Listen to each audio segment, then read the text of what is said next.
Hello, quick video for you today showing you my Green Mile Overdrive pedal. It's effectively a tube screamer clone, but it's a mini pedal. You'll see it in a second.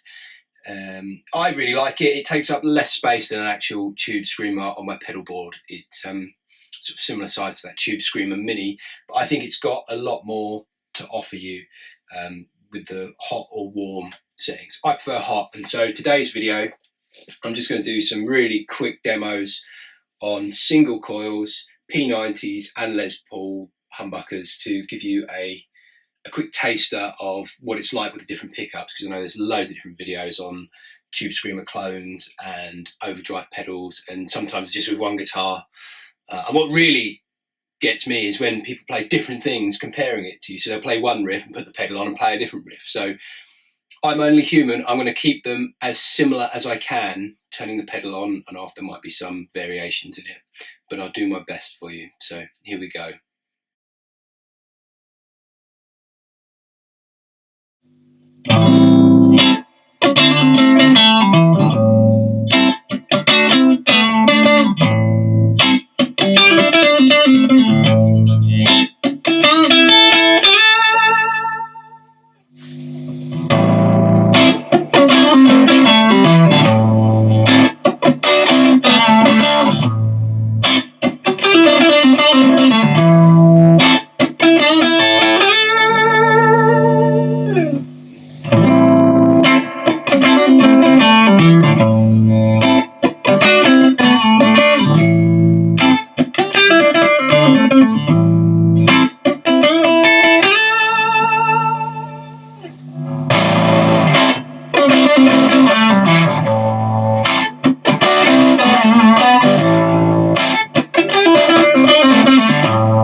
Hopefully that gives you a little taster of what that pedal is like and what it can do. Now, I didn't have the level turned up a lot there, so it will give you a lot more boost, okay, a lot more volume than what you've heard there.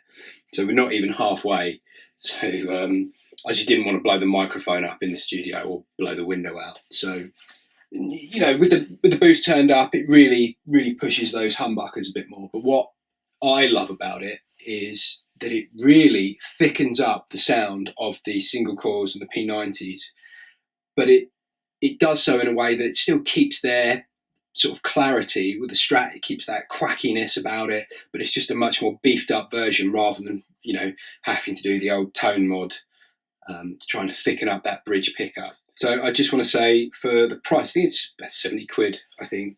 I really like it, actually. It's one of my go-to pedals in my function band now.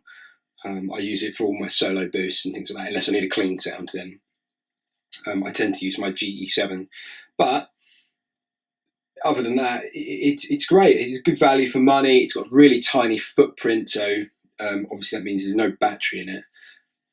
But I have everything daisy chained on my pedal board anyway, so you can have a look at that on one of my other videos. So yeah, definitely worth checking out if you're in the market for some sort of overdrive pedal. Thanks for watching. Please like, subscribe, share, all that jazz. See you soon. Cheers.